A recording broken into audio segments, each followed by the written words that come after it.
todos estos elementos que están de este lado, no a la glándula sudorípara. La unidad pilosebácea es todo esto. No se considera al pelo por separado, es decir, que todas las estructuras y debería, si aplicamos ese mismo criterio, debería de estar incluido la glándula sudorípara, sin embargo, no se está incluyendo, se está nada más incluyendo como unidad pilosebácea a los elementos de glándula sebácea, el pelo, folículo piloso, el músculo piloerector, y dentro del folículo piloso, esta estructura que es propiamente dicha, el tallo es esto negro, aquí, a este nivel se llama tallo piloso. Esto, lo negro, en este sitio. Una cosa que debemos ahorita definir, la habrán leído, pero la aclaramos. El sitio de inserción del músculo piloerector, en este sitio, a este nivel del folículo piloso, se le llama promontorio. Este promontorio es una referencia muy importante para los dermatólogos, para cuando se hacen cortes histológicos de varios sitios del cuero cabelludo, sobre todo en el cuero cabelludo, para la implantación de pelo. Entonces, de acuerdo a cómo esté la situación de los folículos pilosos, se da el tratamiento para trasplante de pelo.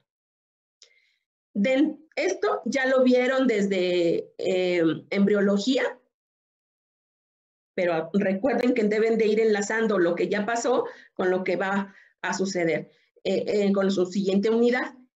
Más o menos en la semana 12, aunque empieza desde la semana 8 a formarse estos acúmulos de ectodermo sobre la superficie. Y esta interacción epitelio-mesénquima es lo que da el desarrollo de todas estas estructuras. Esto no lo olviden, porque esta interacción es lo que en etapa adulta se debe de tomar en cuenta para los tratamientos.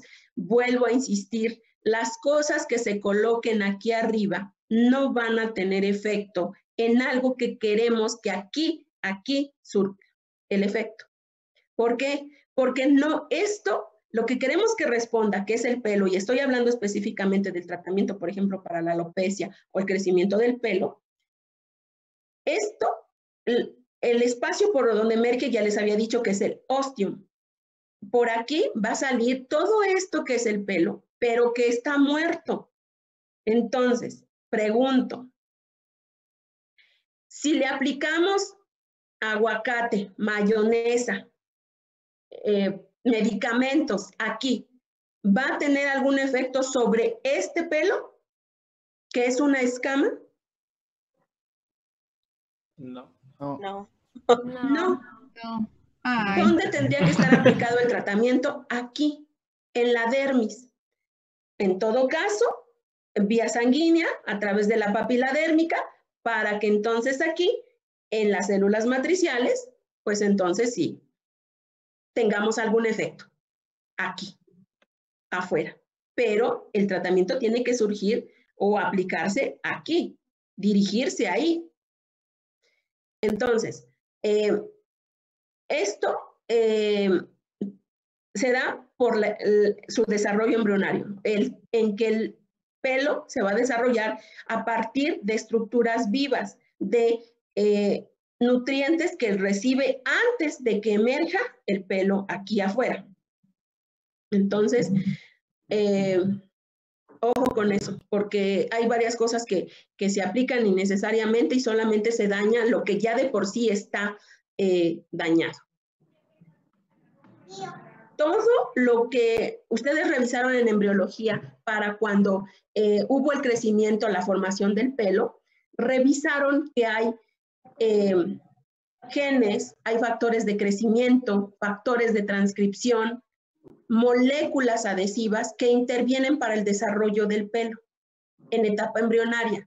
Esos mismos en etapa adulta siguen funcionando, pero a nivel de la dermis.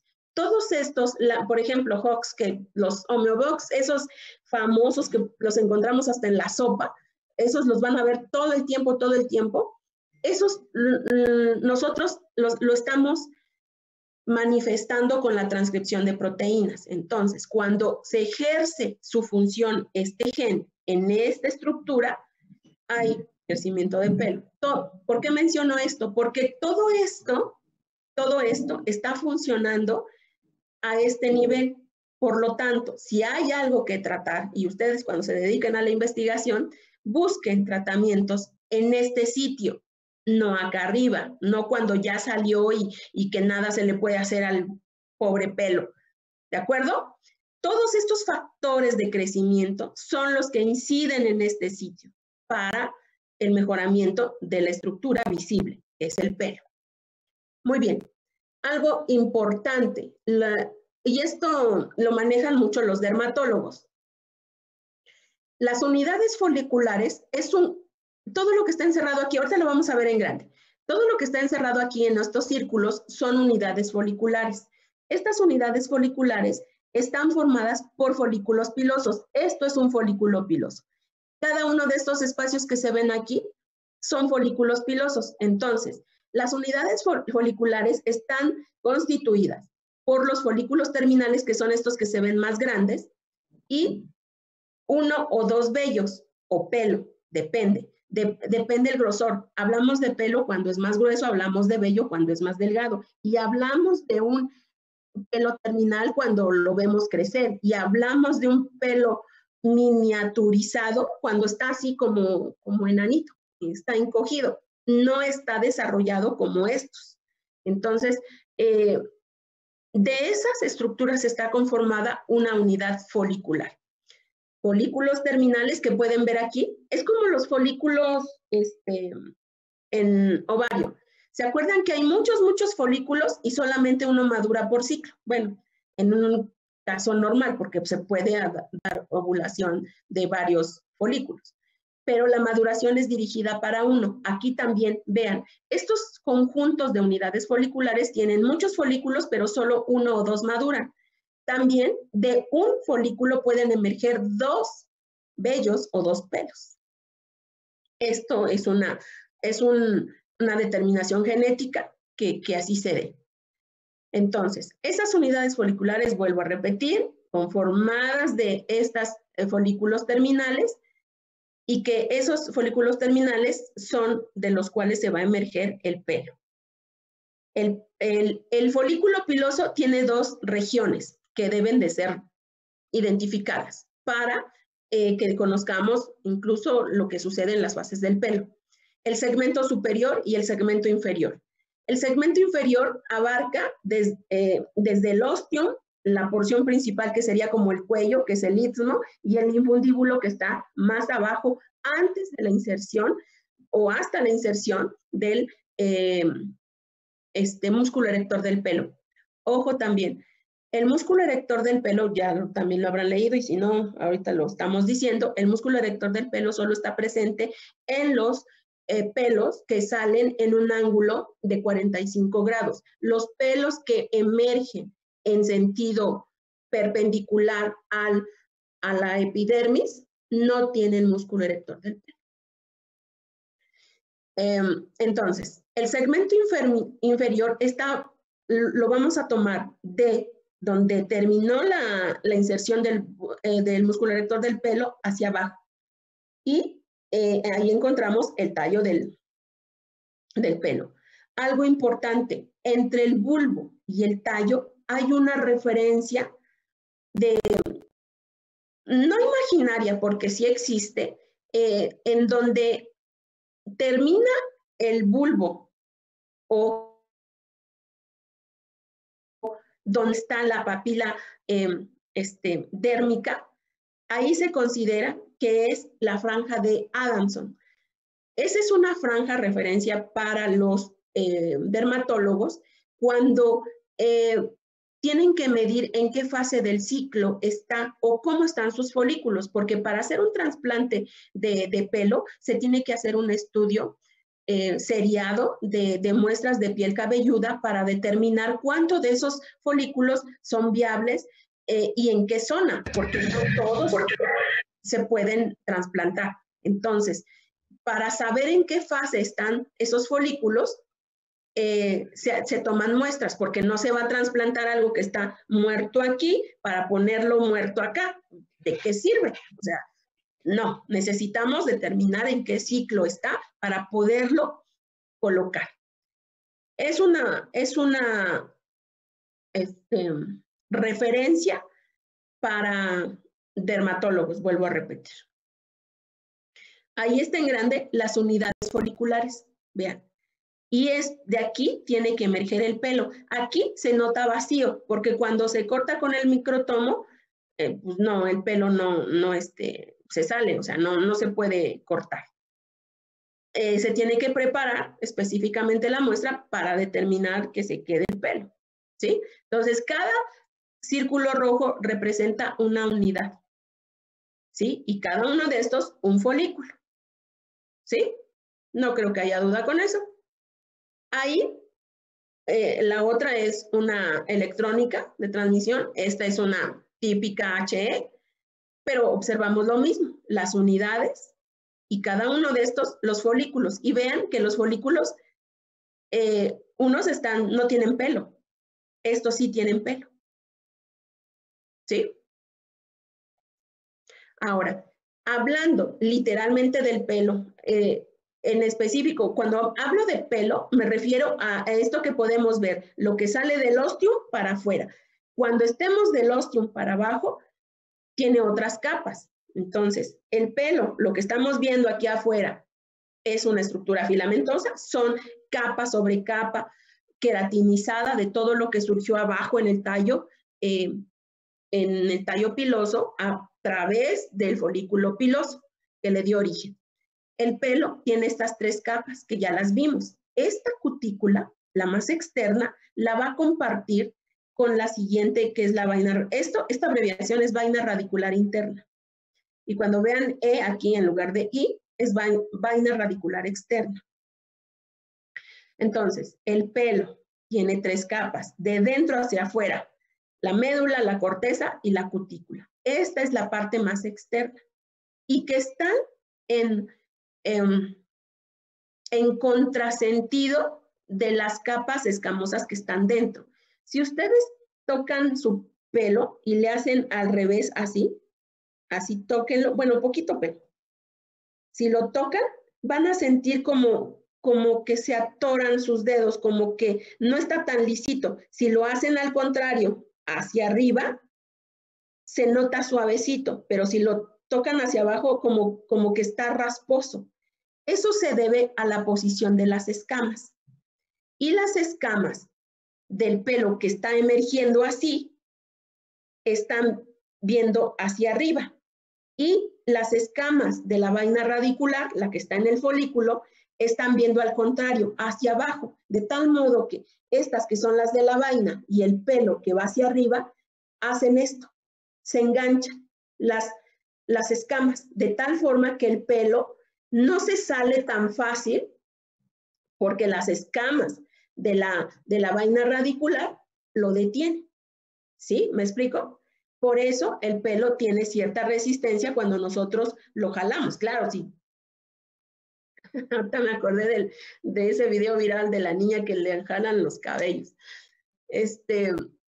Entonces, ese es un mecanismo de que esté todavía fuertemente sostenido el pelo dentro del folículo. Llega un momento que se va a caer. Claro que se va a caer, porque todos los cabellos se van a caer, porque tienen un ciclo, se tienen que caer, no son eternos, tienen que caerse porque son células muertas, porque ya cumplieron su ciclo y tienen que ser renovados y tiene que descansar el folículo. Muy bien. Ahora, ¿dónde empieza a formarse como tal pelo? Empieza a ser pelo cuando esta vaina radicular interna le permite esta queratinización, es decir, el endurecimiento. Y entonces lo deja salir. Ya cuando está preparado con su queratina, listo para que pueda ir a la agresión del medio. El medio, el agua, el calor, el jabón, los colorantes, los decolorantes y todo lo que le queramos poner al pelo, está listo con su queratina.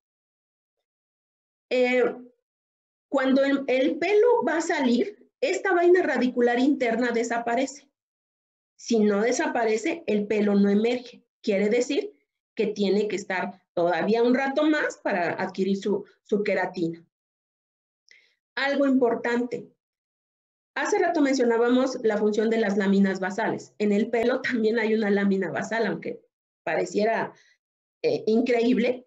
Es la membrana vítrea que ustedes ya leyeron. Y esa es la lámina basal que separa lo que conocemos como folículo piloso del resto de la dermis. Eso, aunque no hay cáncer, ¿verdad?, de pelo, pero sí de piel. Entonces, pudiera haber, porque puede haber nevos, pudiera haber que esos nevos que están en la cabeza pudieran difundirse por los folículos pilosos. Entonces, esa membrana basal en el tipo de membrana vítrea limitaría, ¿sí? Estos son las partes de los folículos pilosos que ya les dije. Del segmento anterior, que es esto, el infundíbulo y el istmo, y el segmento inferior, que corresponde donde termina la inserción del músculo piloerector hacia abajo, o dije otro nombre y ya se me olvidó en este momento. El infundíbulo va desde la entrada, o sea, del ostium hasta la desembocadura de la glándula sebácea. Y el istmo es la continuación de este infundíbulo y hasta el inicio del segmento inferior. No tiene complicación esto, es muy anatómica la descripción. Esto. Vean qué pedacito es el infundíbulo, el istmo que comprendería desde la glándula sebácea hasta el músculo erector del pelo. Recuerden, este abultamiento, que es el sitio de inserción del músculo erector, es el promontorio. Y más abajo, aquí no está esquematizado, encontraríamos la línea, franja o zona de Adamson, que está separando el segmento inferior, el bulbo del tallo. Aquí el tallo piloso es esto, todo esto. Pelo es de aquí para acá. Bulbo piloso es esto. El bulbo incluye tallo piloso. Cuando hablamos de pelo, solo hablamos de 3 capas. No hablamos de tallo piloso ni de folículo piloso. Esto es una papila dérmica. Aquí adentro del bulbo está la papila pilosa, es decir, de donde emerge el tallo piloso que futuramente va a ser pelo. ¿Hasta aquí no se han confundido? Creo que todo bien, doctora. Muy bien. Doctora. Muy bien. Ahora, las células matriciales que están en el segmento inferior formando pues el bulbo y a partir de las cuales se va a surgir el tallo piloso, podemos identificar por zonas, de acuerdo a su crecimiento, la vaina radicular interna y esto que sería la vaina radicular externa, que está formada por estos queratinocitos futuros, ya pelo, ¿no? La radicular interna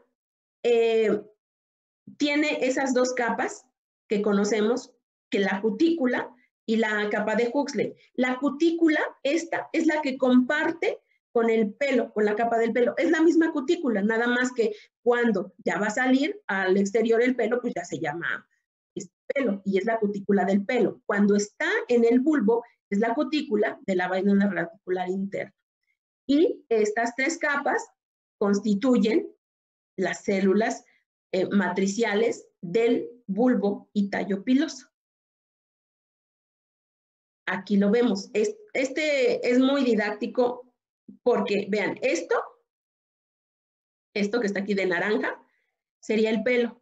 El pelo de dentro hacia afuera es médula, corteza y cutícula. Esto naranja es la cutícula. Y esta cutícula, vean, se repite aquí, esta cutícula es esta misma que comparte con la radicular interna, cutícula, Huxley y Henle. ¿de acuerdo? Y por fuera de la radicular interna, o sea, hacia lo exterior, la radicular externa. Esto verde es la membrana vítrea, que es la membrana basal que separa todo esto que es el folículo piloso, de lo amarillo a esto naranja o rojo, es folículo piloso, y de aquí para acá es dermis. Entonces, esto verde está separando tejido epitelial, que es el folículo piloso, de dermis, tejido conjuntivo. ¿De acuerdo?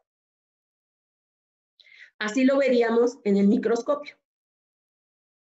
Esta es la zona en donde encontramos a la línea de Adamson, separando el bulbo piloso. Esta región. Y así se verían las capas.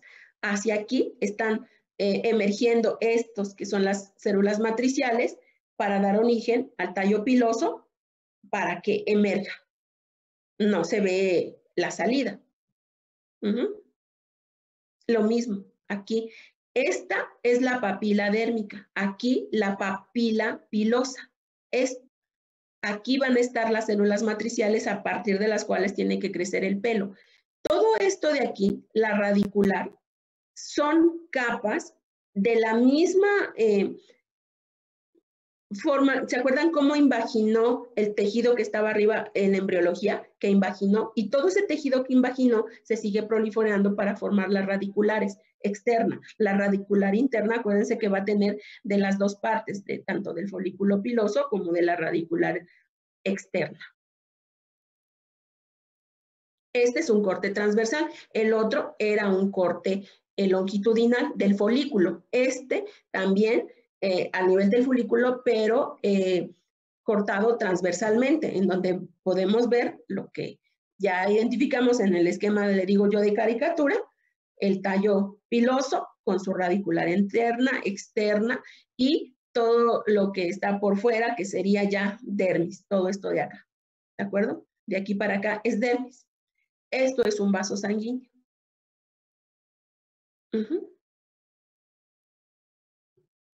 Ahora, el pelo, vean, estas son las escamas que les decía. El pelo, un solo pelo está conformado de todos estos elementos de queratina que están agrupados en un pelo que sale, porque no es... Todos estos protofilamentos de queratina que están conformando todo el grosor del pelo se agrupan en una sola fibra. Por eso es tan fuerte, por la constitución de los protofilamentos. Estos protofilamentos, dependiendo de si tienen gran cantidad de puentes disulfuro entre cada uno de los bucles, podemos tener el pelo rizado o el pelo liso. Esto depende de estos puentes disulfuro. Esto también, el azufre, ya lo mencionó Karen, va a depender o le va a dar la dureza a la queratina. Vuelvo a repetir, el pelo tiene cierta dureza, pero no tanto como las uñas, y depende de su cantidad de azufre. Es lo mismo del otro esquema, en donde estos protofilamentos de la queratina tienen que hacer filamentos a su vez, y muchos filamentos, esto es como la sarcómera también, de los miofilamentos que van conformando fibrillas y fibra muscular y músculos. Así también esto. Se forma en el centro, los protofilamentos van a formar filamentos, y esto en la corteza se van a encontrar agrupados. Por fuera está la cutícula de ese pelo. Así se ve al microscopio. Un pelo sano, un pelo no sano.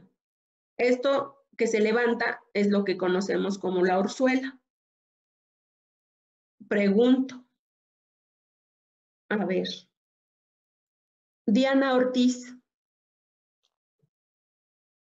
¿Me escucha, Diana?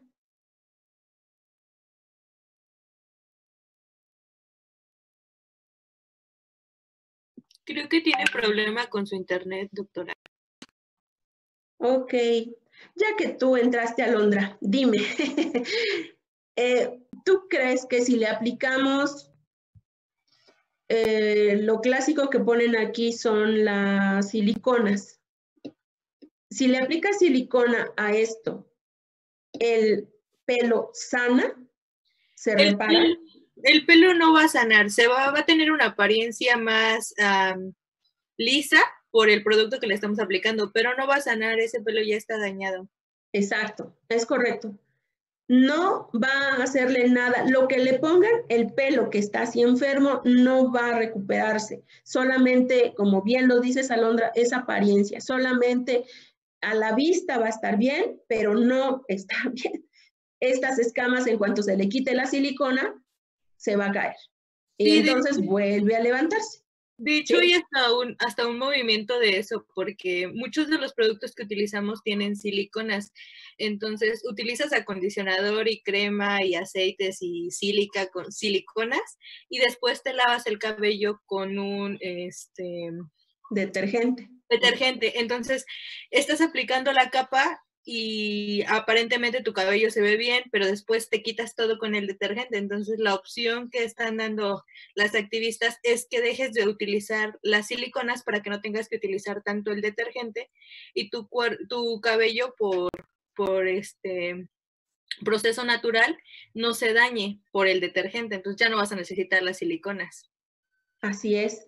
Sí, es cierto todo lo que tú dices. Todos los shampoos están hechos a base de detergente. Hay líneas de productos en donde lo que lo hace detergente es la presencia de fosfatos y sulfatos.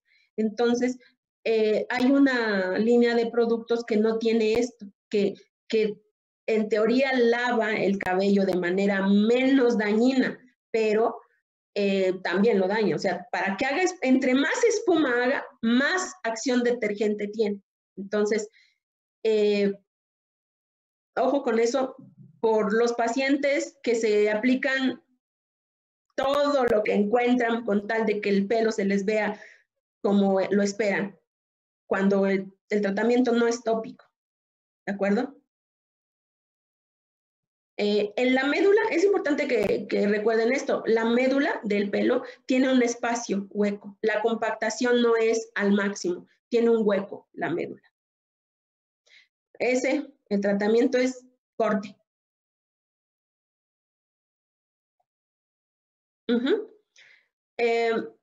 Vuelvo a repetir lo de los puentes disulfuro. El rizado del pelo se debe a esos puentes disulfuro. Acuérdense del promontorio, que es una línea que marca en qué es nuestra referencia para que nos indique en qué fase del ciclo el pelo está. El pelo tiene fases de crecimiento, ustedes ya las conocen, son muy, muy conocidas, anágena, catágena, telógena. Esta telógena, dicen algunos autores que estas dos pertenecen a la telógena. Hay otros autores que dicen no, son aparte. Si esta tiene su espacio, también estas deben de tener su espacio. Entonces, si somos estrictos a lo largo del tiempo, pues estas dos también ocupan un tiempo. Entonces, existe. ¿Qué pasa en cada una de estas fases? En la anágena, su nombre lo dice, es el periodo de crecimiento. En ese periodo es cuando hay más síntesis de proteínas, se están produciendo muchas mitosis, también ahí se produce la melanina. Esta es la fase que dura más años, hasta 7 años.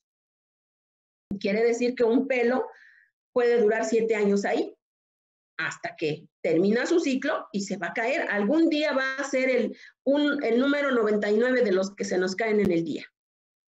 Aquí, en esta fase, la vaina radicular interna es la que va a guiar el crecimiento de este pelo. Es decir, permanece todo el tiempo produciendo. Esto es, a veces crea mucha ansiedad en los pacientes cuando dicen, es que el pelo no me crece, es que el pelo no me crece. Y bueno, quisieran estarlo midiendo cada día.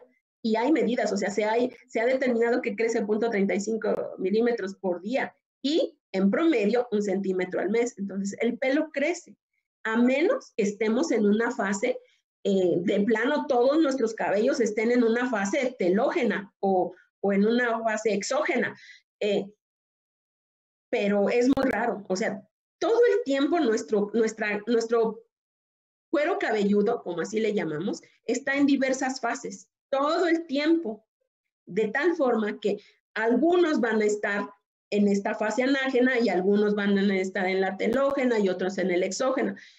Todo el tiempo tenemos todas las fases, entonces no habrá que preocuparse hasta que ya no tengamos ningún cabello en la cabeza. Entonces, mientras tanto, no nos preocupemos. Hay forma. En cuanto a las canas, la aparición se debe a que esta melanina ya no se está produciendo o la calidad no es suficiente como para teñir todos los queratinocitos.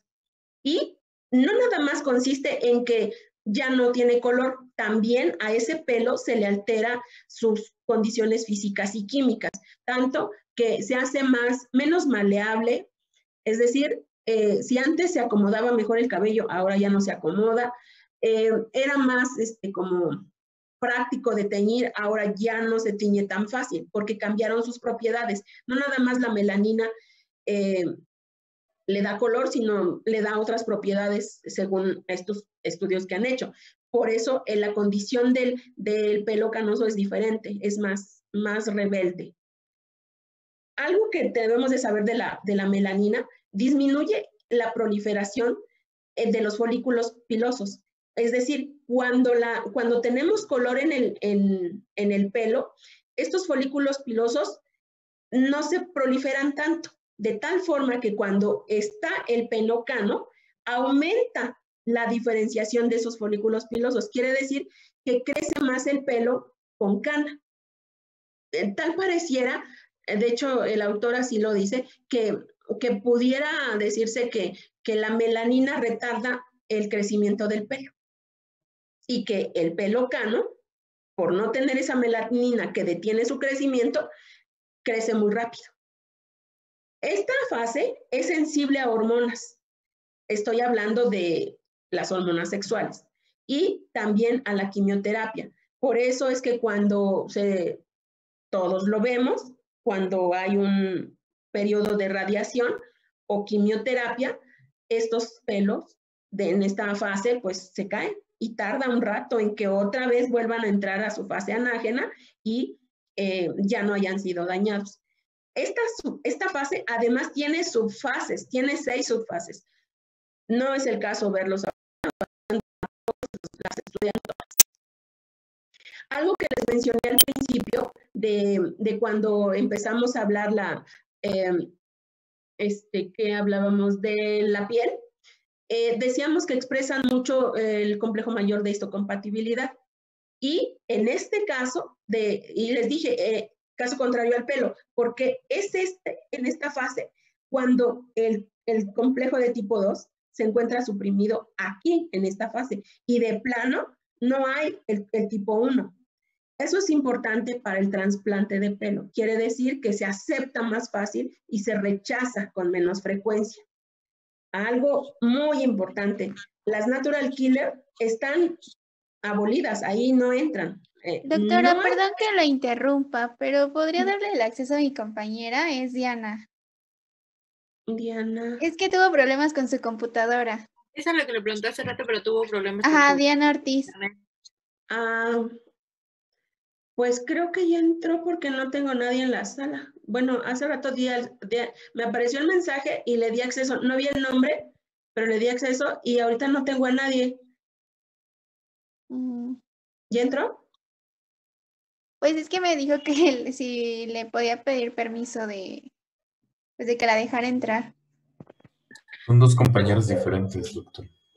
No, es la misma. Lo que pasa Sí. es que tiene problema con su Sí. computadora y con su conexión. Sí, ahorita sí ya vi el nombre de Diana. Sí, ya Yo me le refería a di Diana Yandy.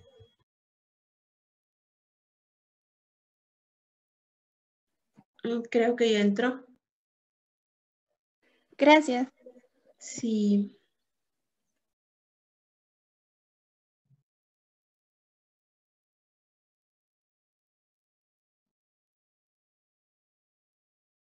Sí, ya entró, ¿verdad? Muy bien. Entonces decía que ahí ni las natural killer están de plano inhibidas.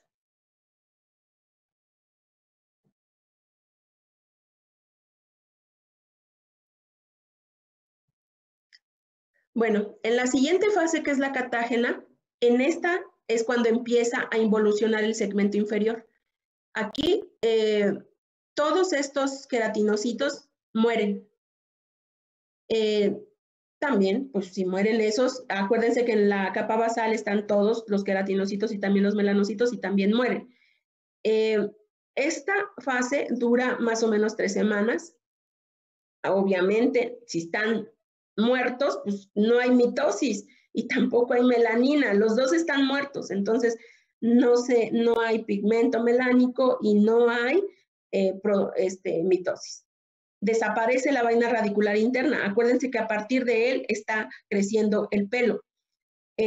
También el pelo que quedó, porque lo que desaparece es lo que está abajo. Entonces, lo que esté afuera ya por salir, pues termina de salir. Pero si todavía no alcanzaba un crecimiento completo, el pelo se queda como las clavas son como un cotonete, hagan de cuenta. Entonces queda así, muy cortito, con el bulbo en su región inferior y un pedacito de pelo. Y fue todo lo que alcanzó a crecer. Entonces, así se queda. No alcanzó una dimensión alta. En la siguiente fase, que es la telógena, aquí de plano el segmento inferior involuciona. Ya de plano, en la otra fase empezaba como a que se iba a desaparecer. Aquí de plano ya involucionó. Y deja, en el lugar donde involucionó, deja una cicatriz fibrosa y que se le denomina estela folicular. Es el sitio donde ya desapareció ese folículo, el segmento inferior. Algunos autores dicen que duran 3 meses, otros 100 días, pero más o menos, ¿no? 3 meses más 10 días serían los 100 días. Entonces, ese tiempo dura la telógena. Claro está, en este periodo no hay mitosis, todavía no hay tampoco melanina. Sigue desaparecida la vaina radicular interna, porque pues si no hay segmento inferior, ¿de dónde va a surgir la vaina? Entonces, esto es lo que les decía de la caída del pelo. Cuando ya el segmento inferior ha involucionado, va a caer ese pelo porque no hay quien lo sostenga. Entonces, esa es la fase donde por lo menos 100 folículos están cayendo por día. Los que están, no han caído, pero empiezan ese proceso, digo lo empiezan porque finalmente van a acabar así, reducen a la mitad su tamaño, el folículo. Esto, FP, es folículo piloso. Reducen mucho su tamaño de tal forma que van a caer de todos modos. Cuando están cayendo, estos 100 folículos, cuando están cayendo, a un lado del folículo que está involucionando, del segmento inferior que está involucionando, se forma otro, como un germen, como el diente, ¿se acuerdan? Cuando vimos que los dientes caducos, a un ladito va a salir el germen del diente definitivo, así tal cual es. De hecho, tienen el mismo origen embriológico, los dientes y el pelo, y así van a surgir el otro pelo, como un germen, y que va a estar a un lado de la inserción del músculo erector del pelo, y ahí es cuando empieza otra vez a crecer el segmento inferior.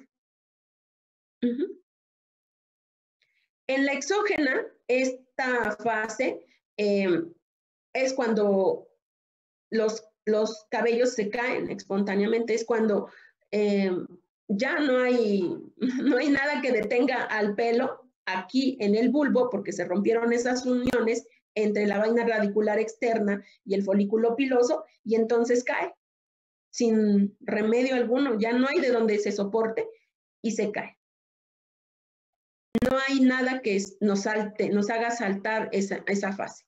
En la fase quenógena, Es un espacio de tiempo en el que el folículo está vacío, está como en reposo, no hay nada, sino como que en recuperación para iniciar el siguiente ciclo. ¿De acuerdo? Esas son las fases de crecimiento del pelo. Vamos a ver la glándula sebácea. Esto es muy sencilla, no tiene mayor complicación. Ya se dijeron gran cantidad de cosas. La secreción que tiene es sebo. La forma en que la excreta es holocrina. Cada vez que se llena una glándula sebácea, tarda 8 días en llenarse toda esa glándula de esta secreción y también en recuperarse, porque acuérdense que la secreción holocrina, en esa secreción se muere la célula, entonces tarda en recuperarse esa célula para volver a producir. ¿Sí? ¿Cuáles son los organelos que están altamente desarrollados? Pues el retículo endoplásmico liso. Acuérdense que son grasas. Estas, el sebo, pues es sustancia grasa y el retículo endoplásmico liso es el que más está. No por eso todos los otros organelos dejan de estar, están presentes siempre, pero ese es el que está más desarrollado. Así se ve una glándula sebácea. Se parece mucho a una glándula salival, sin embargo, la diferenciamos por la asociación con un folículo piloso, por eso se llama unidad pilosebácea. Cada uno de estos es tejido, sebo. De las glándulas sudoríparas también ya mencionamos que hay de dos tipos, écrinas y apócrinas. Ambas tienen una secreción acuosa, que es el sudor. La diferencia entre una y otra es su localización, es decir, su asociación a folículo piloso o no. Las apócrinas son las que están asociadas a folículos pilosos y se encuentran ubicadas en estas regiones. Axila, areola, pezón. Alan va a entrar. Los genitales externos, el ojo, el oído. Quiere decir que su secreción se vierte por el folículo piloso. Y las écrinas, no, esas son independientes. Su secreción se vierte sobre la superficie, en la piel, independientemente de haya pelo o no. ¿Dónde se encuentran? En todo el cuerpo, excepto en las partes que ya se habían mencionado, en el labio, en el borde libre del labio y en los genitales externos. Ahí no hay glándulas sudoríparas. De las écrinas, todas, bueno, esta parte, la parte secretora y la parte canalicular, todas las glándulas lo tienen. Glándulas mamarias, glándulas salivales, glándulas sudoríparas, todos lo tienen. Lo que los hace diferentes es qué células componen su adenómero, por ejemplo, en la porción secretora. Si es una célula cúbica, si es cilíndrica, si es redondeada, si tiene forma de acino, si tiene forma de alveolo. Eso es lo que hace diferente a cada porción glandular y por eso se describe cómo es su porción secretora y donde en algunos casos donde se localiza. En este caso está localizada en la dermis profunda. Casi todas las glándulas salivales como salivales sudoríparas